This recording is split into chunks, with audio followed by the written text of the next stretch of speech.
एक सुबह पंजाब में एक फैमिली को नोटिस मिलता है। उनकी जमीन स्टेट लॉज के तहत अक्वायर की जा सकती है। आपकी जमीन अब सरकार के कंट्रोल में आने वाली है।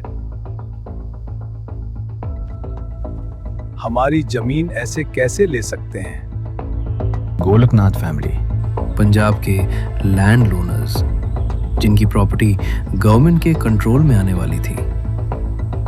ये सिर्फ जमीन का सवाल नहीं था, ये सवाल था फंडामेंटल राइट्स का।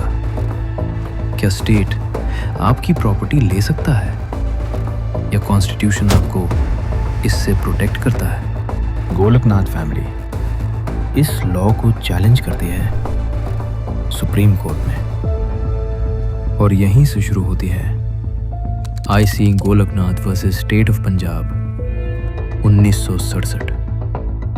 पर यह सवाल नया नहीं था। पार्लियामेंट कॉन्स्टिट्यूशन अमेंड कर सकती थी और पहले भी अमेंडमेंट्स के जरिए फंडामेंटल राइट्स को इम्पैक्ट किया गया था। कोर्ट ने पहले कहा था An amendment is not law. कि अमेंडमेंट लॉ नहीं होता, इसलिए फंडामेंटल राइट्स को बदला जा सकता है। लेकिन अब सवाल बदल चुका था।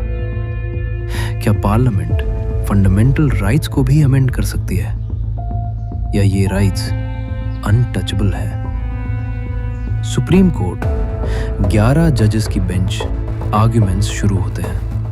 My lords, fundamental rights are not a gift of the state. ये लोगों के बेसिक राइट्स हैं, but the state must have the power to amend.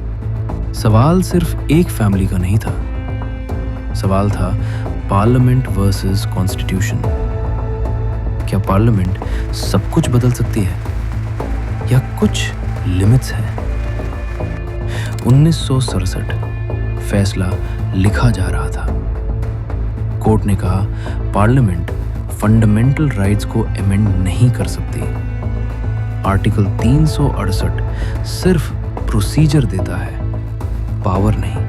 Fundamental rights are beyond reach of parliament. ये एक हिस्टोरिक डिसीजन था।